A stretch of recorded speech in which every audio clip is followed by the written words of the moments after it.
Ibu sekalian yang dirahmati Allah Subhanahu wa taala, kemudian yang nomor 14,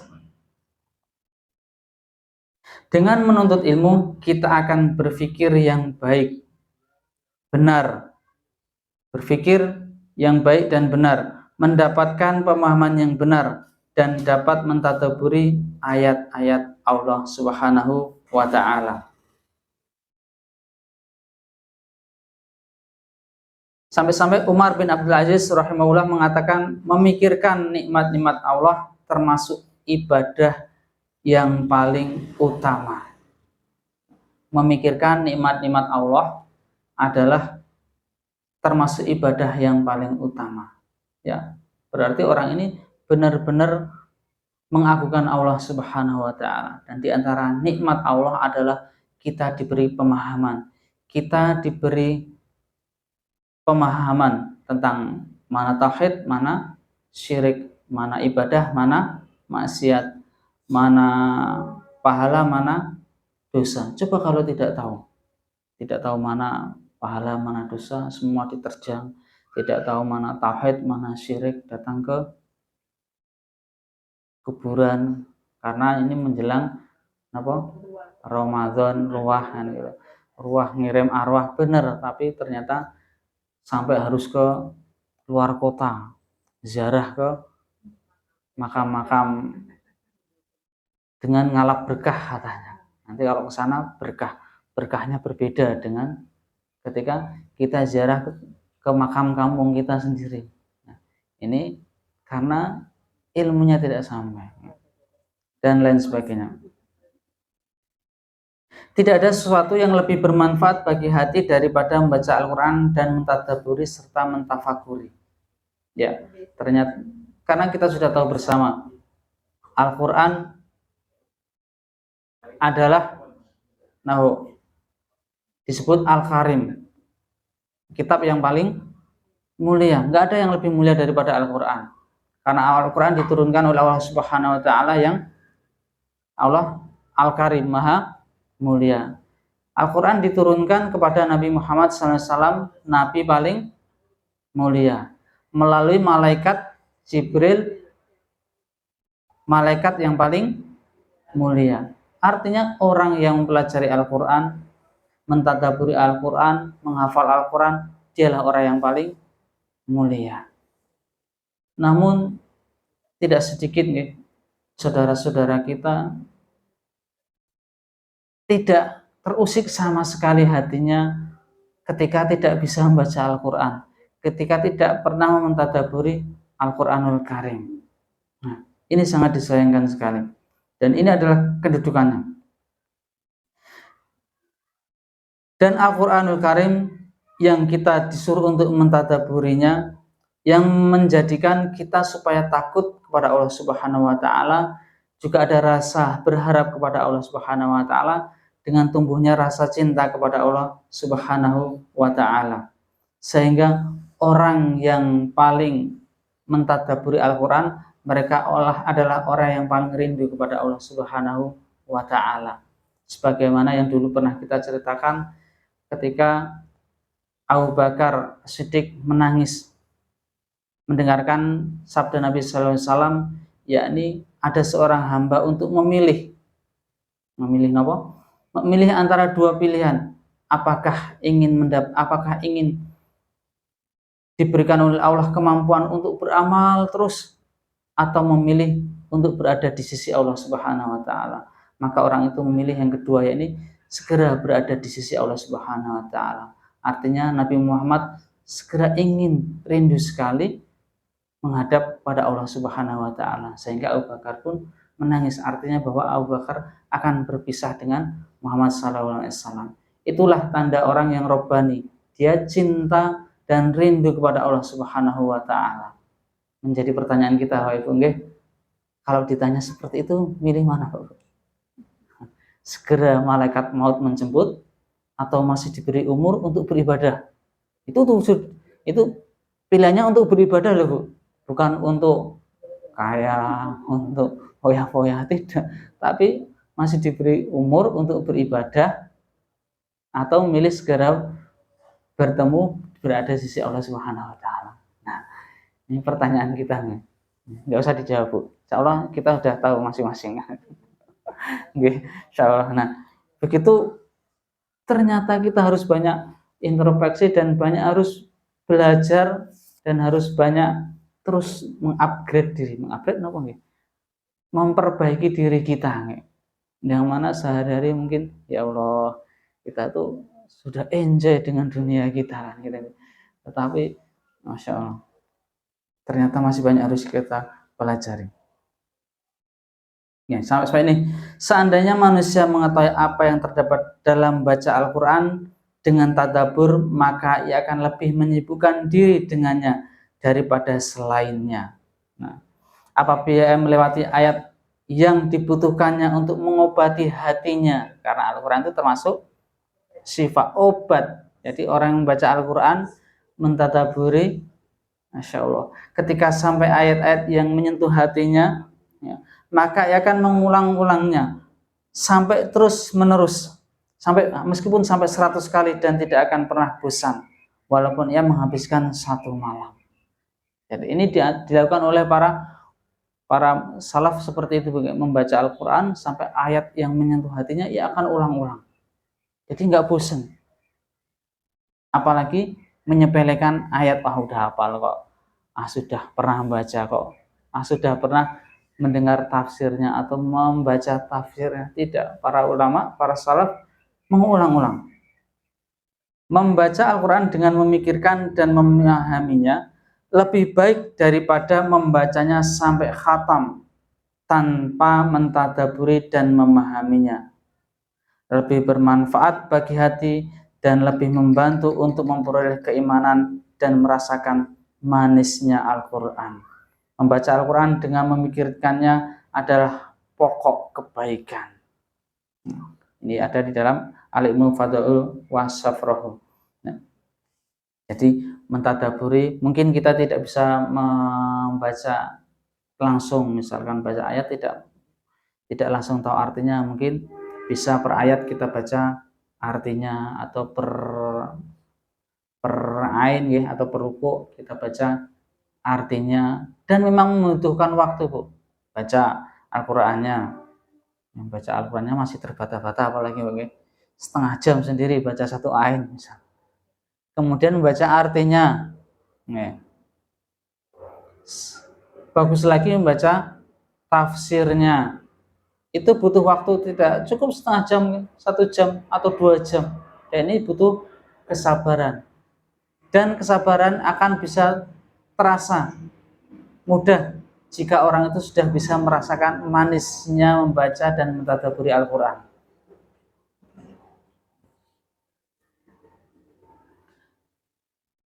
Al-Hasan Al-Basri rahimahullah mengatakan, Al-Quran diturunkan untuk diamalkan, maka jadikanlah membaca Al-Quran sebagai salah satu pengamalannya.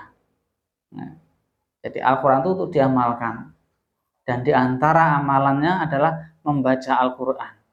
Masya Allah. Jadi membaca Al-Quran itu sudah suatu amalan.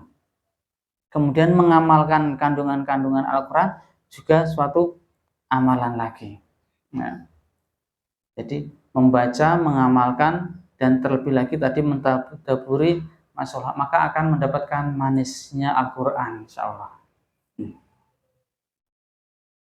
Saya berharap hari ini bisa selesai, besok kita ganti buku insya Allah. Yang ke-15, ya. Karena kalau udah ganti buku insya Allah ketinggalan nggak apa-apa, karena besok dibagi lagi bukunya. Oke. Nomor 15, yang terakhir, ilmu lebih baik daripada harta. Ilmu lebih baik daripada harta. Namun banyak yang mencari ilmu atau banyak yang mencari harta? Waktunya lebih banyak untuk mencari ilmu atau untuk mencari harta? Nah, ini keutamaan ilmu atas harta dapat diketahui dari beberapa segi. Pertama, ilmu adalah warisan para nabi. Kita ini di sini sudah ada. Sedangkan harta adalah warisan para raja dan orang-orang kaya. Dan Nabi tidak mewariskan harta. Sampai-sampai terjadi kisah Nabi meninggal itu memiliki sebidang tanah yang itu milik Nabi, sebidang tanah itu. Maka ketika Nabi sudah dimakamkan selesai, nah, sebidang tanah ini sama Abu Bakar As-Siddiq dimasukkan ke dalam Baitul Mal. Dan ini terus sampai Abu Bakar meninggal, wafat, kemudian Umar juga. Kemudian setelah Umar ada dua pilihan, apakah sinten Utsman atau Ali gitu gitu. Tim Syura, Dewan Syura memutuskan biarlah yang memilih Abdurrahman bin Auf. Jadi dalam Dewan Syura itu ada Abdurrahman bin Auf. Biarlah Abdurrahman bin Auf yang memilih antara Utsman atau Ali. Maka Abdurrahman bin Auf juga sulit ini memilih Utsman atau Ali. Dua-duanya soleh, berilmu, mantunya Nabi semua gitu. Kemudian satu pertanyaan, siapa yang Utsman ditanya, apakah engkau sepakat dengan Abu Bakar? Utsman menjawab sepakat. Apakah Ali sepakat dengan Abu Bakar? Tidak. Ya, ini masalah sebidang tanah yang Abu Bakar masukkan ke dalam Baitul Mal. Karena Abu Bakar lebih paham, Nabi tidak mewariskan harta sama sekali. Jadi harta yang dimiliki Nabi semua dimasukkan ke Baitul Mal. Maka Abdurrahman bin Auf pun akhirnya mengangkat ataupun memilih Utsman bin Affan karena yang sependapat dengan Abu Bakar dan Umar. Nah, Nabi tidak mewariskan harta sama sekali, tapi mewariskan ilmu. Sedangkan para raja orang kaya yang diwariskan adalah harta. Meskipun boleh dan baik mewariskan harta, tetapi akan lebih baik yang diwariskan adalah ilmu. Sudahkah ibu bapak sekalian mempersiapkan untuk anak-anak putra-putranya, putra-putri kita, warisan yang terbaik, yakni ilmu. Dan ilmu paling baik adalah ilmu mengenal Allah Subhanahu wa ta'ala. Sudahkah disiapkan dari sekarang? Jangan sampai ketika nanti sudah menjelang kita belum mempersiapkannya. Sampai-sampai di dalam surat Al-Baqarah yang juga cukup populer ya, di juz 1 terakhir disebutkan di situ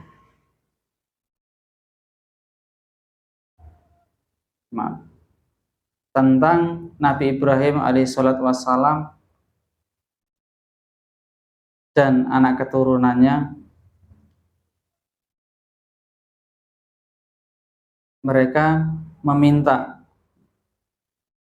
Mereka bertanya kepada para anak-anaknya, Bu. Sebentar, biar ada.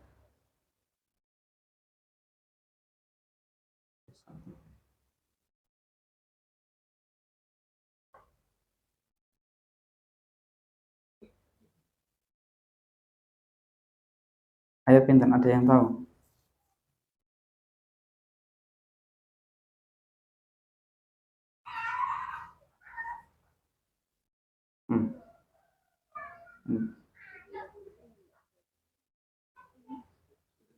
Ayat ke 133.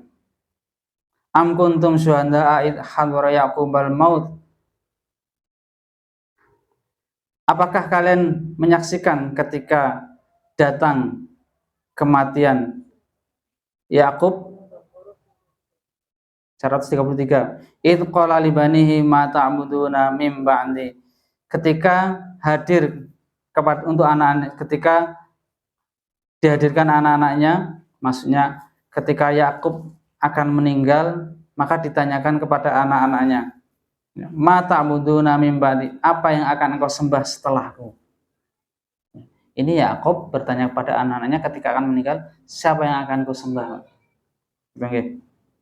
qalu na'budu ilahaka wa ilaha abaika Ibrahim wa Ismail wa Ishaqa ilaha wahida wa nahnu lahu muslimun. Ya. Maka anak-anaknya pun menjawab, kami akan menyembah Tuhanmu, ilahmu, dan Tuhan bapak-bapakmu Ibrahim, Ismail, Ishak, yakni Tuhan yang satu. Wa nahnu lahu muslimun, dan kami termasuk orang-orang muslim yang tunduk patuh kepada Allah Subhanahu wa taala.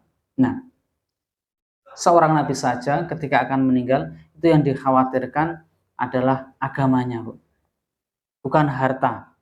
Jadi sebaik-baik warisan adalah agama, yakni ilmu, karena agama dibangun di atas ilmu. Agama seorang tidak akan tegak tanpa ilmu. Kemudian yang kedua, ilmu akan menjaga pemiliknya, sedangkan pemilik harta menjaga hartanya. Gitu kan? Kalau punya harta, tentu orangnya yang akan menjaga.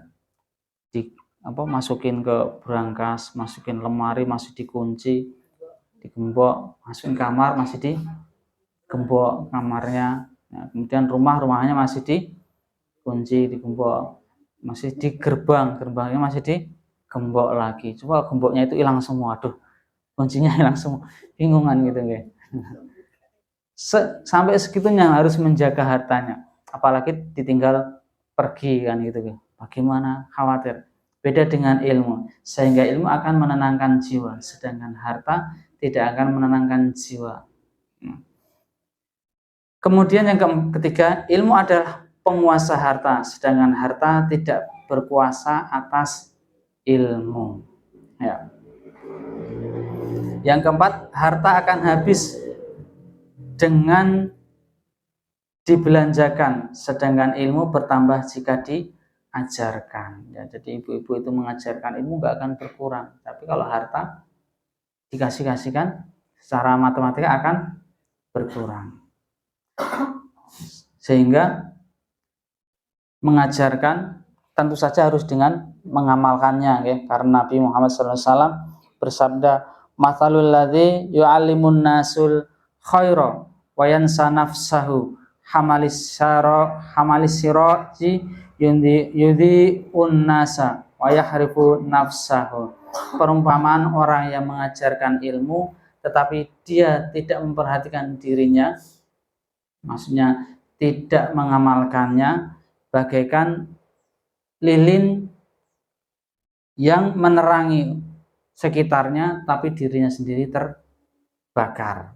Jadi berilmu, beramal, dan mengajarkannya. Yang kelima, apabila meninggal dunia, pemilik harta akan berpisah dengan hartanya. Gitu Bu, nggih. Hartanya akan ditinggal semuanya, nggak ada yang tersisa sama sekali, nggak ada yang dibawa, kecuali hanya kain kafan saja. Kain kafan saja terkadang sudah disiapkan dari kumpulan, kalau di kampung tuh dari kumpulan sudah menyiapkan, dari kumpulan RT dan semacamnya sudah disiapkan.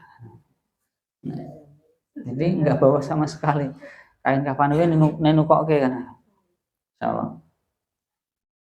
Sedangkan ilmu akan masuk bersamanya ke dalam kubur. Sedangkan karena ilmu akan menghasilkan amal-amal. Karena orang yang paling ilmu tadi adalah orang yang paling mengerti kepada Tuhannya, sehingga dia akan beramal dengan sebaik-baiknya, beribadah dengan sebaik-baiknya. Artinya ilmu akan menemaninya di dalam alam kubur nanti. Keenam, harta dapat diperoleh orang-orang mukmin maupun kafir. Orang mukmin, orang kafir podo dapat harta. Orang baik maupun orang jahat, semua punya harta, berhak semuanya. Sedangkan ilmu yang bermanfaat hanya didapat oleh orang-orang yang beriman dan menuntut ilmu. Apa nggak pengen mendapatkan ilmu? Dan gitu, kalau harta semuanya dapat, orang mukmin dapat, orang kafir dapat, orang baik dapat, orang jahat, perampok juga dapat, sama-sama dapat harta. Tapi kalau ilmu tidak bisa. Ilmu hanya didapat oleh orang yang beriman, dan dengan keimanannya, karena diantara wujud keimanannya adalah menuntut ilmu. Semakin orang itu imannya kuat, maka semakin kuat girohnya untuk belajar ilmu. Yang ketujuh, orang yang berilmu dibutuhkan oleh para raja dan selain mereka, sedangkan pemilik harta hanya dibutuhkan oleh orang-orang miskin saja. Paham ya? Kalau ilmu itu sampai seorang raja pun harus tetap butuh, seorang menteri, seorang presiden, bagaimana mengenal Allah, bagaimana tata cara ibadah, bagaimana keutamaan ibadah, haji, umroh, dan lain sebagainya, semuanya butuh. Dari kalangan bawah sampai kalangan atas, dari rakyat jelata sampai rakyat tidak jelata, sampai presiden, butuh ilmu agama, butuh mengenal Allah Subhanahu wa Ta'ala. Begitu tingginya ilmu. Sedangkan harta yang butuh adalah orang miskin untuk makan, untuk kebutuhan sehari-hari orang miskin. Orang yang sudah kaya, sudah sampai turah-turah, tidak butuh harta, meskipun terkadang masih mengumpulkan harta di tumpuk-tumpuk kan gitu. Kemudian yang ke-8, jiwa akan mulia dan bersih dengan mengumpulkan ilmu dan berusaha memperolehnya. Hal itu termasuk kesempurnaan dan kemuliaannya. Sedangkan harta tidak membersihkannya, tidak menyempurnakannya, bahkan tidak menambah sifat kemuliaan. Ya. Ilmu akan menjadikan orang itu mulia, sedangkan harta tidak akan menjadikannya mulia. Nah, makanya kalau sama anak-anak, ibu-ibu sekalian yang dirahmati Allah Subhanahu wa Ta'ala, di antara mudah memotivasi anak kan gitu ya. Yang kita lihat misalkan Tuna kalau belajar ilmu menjadi ulama, menjadi ulama misalkan, tidak jauh-jauh, mungkin di sekitar kita ada ustadz-ustadz yang kibar gitu ya, yang sudah masyhur, populer dengan keilmuannya dan dakwahnya yang sungguh-sungguh. Dari satu masjid ke tempat lain, dari rumah ke masjid sampai pulang lagi itu selalu dijemput nggih oleh panitianya, dan mobilnya ganti-ganti. Nah, itu begitu mulianya sampai harus dijemput, bahkan mobilnya sampai, jadi dari rumah ke masjid ini ada penjemputnya. Dari masjid ini ke masjid berikutnya sudah ada yang nganter lagi. Dari masjid ini ke majelis yang lain sudah ada yang jemput, sehingga mobilnya ganti-ganti. Enak, mulia. Nah, sedangkan pemilik harta tidak mulia. Mungkin yang memuliakan adalah orang-orang yang butuh terhadap harta, kan gitu nih. Sampai misalnya nopo nih bahasanya itu merendah-rendahkan diri untuk mendapatkan dikasih harta. Ada orang-orang yang seperti itu, tapi sesungguhnya dia tidak dimuliakan karena hartanya. Yang ke-9, harta itu mengajak jiwa kepada bertindak sewenang-wenang dan sombong, sedangkan ilmu mengajaknya untuk rendah hati dan melaksanakan ibadah. Begitu banyak ya sudah kisah-kisah di zaman dahulu, orang-orang yang berharta dan berkuasa maka akan bertindak sewenang-wenang. Fir'aun, terus sinten malih, Raja Namrud, dan yang lain sebagainya. Nah,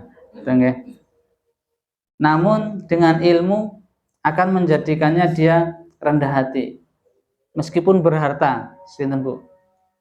Nabi Sulaiman, kemudian Abu Bakar, Umar, Utsman, Abdurrahman bin Auf, dan yang lainnya. Meskipun berharta ataupun tidak, dia tetap selalu rendah hati. Cukup. Ke-10 biar genap 10, jadi genap naik 9 ganjil. Ilmu membawa dan menarik jiwa kepada kebahagiaan yang Allah ciptakan untuknya. Ilmu membawa dan menarik jiwa kepada kebahagiaan yang Allah ciptakan, sedangkan harta adalah penghalang antara jiwa dengan kebahagiaan tersebut. Ya. Jadi orang yang paling bahagia adalah orang yang berilmu. Sampai-sampai seorang raja pun ingin menjadi seorang berilmu. Ada kisah, yakni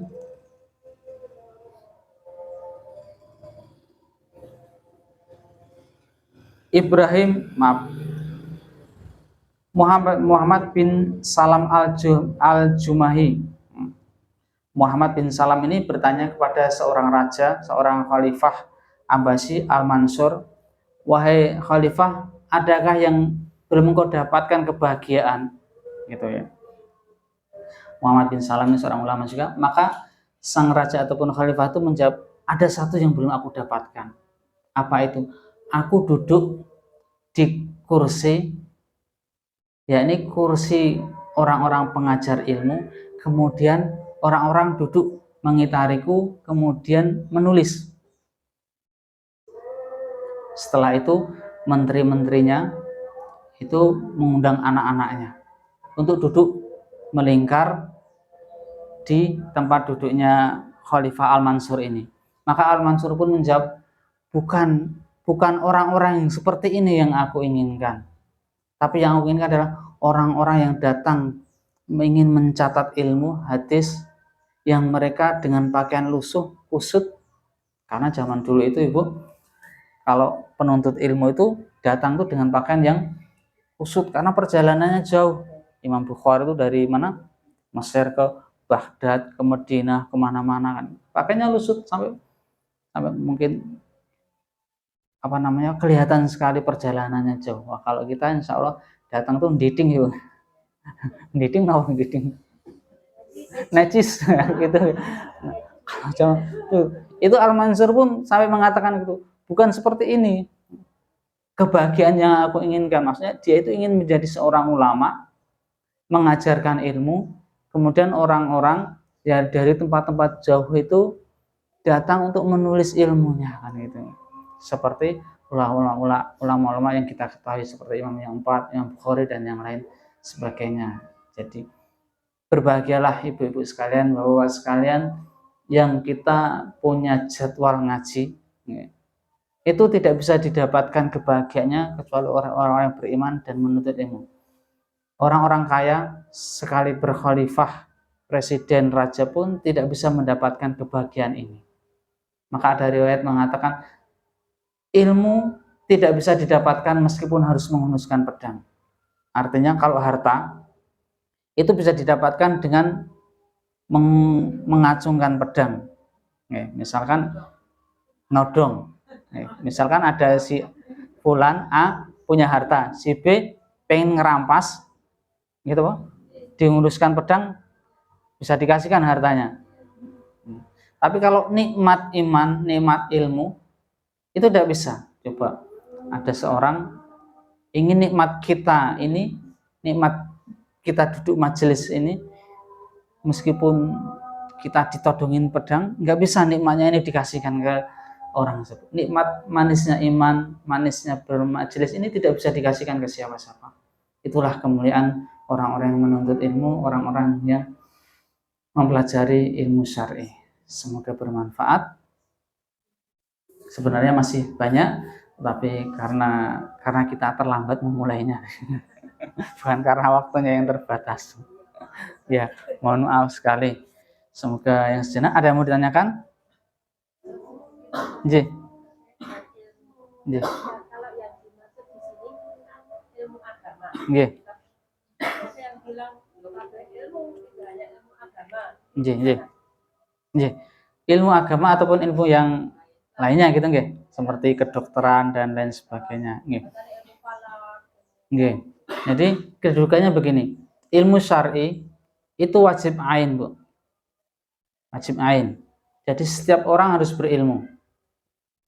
Jika tidak mau berilmu, tidak mau menuntut ilmu, jika itu dalam kebodohan ataupun masa bodoh atau pura-pura bodoh, nah, itu berdosa. Kalau ilmu kedokteran, ilmu falak, ilmu fisika yang semacamnya itu ilmu hukumnya wajib kifayah.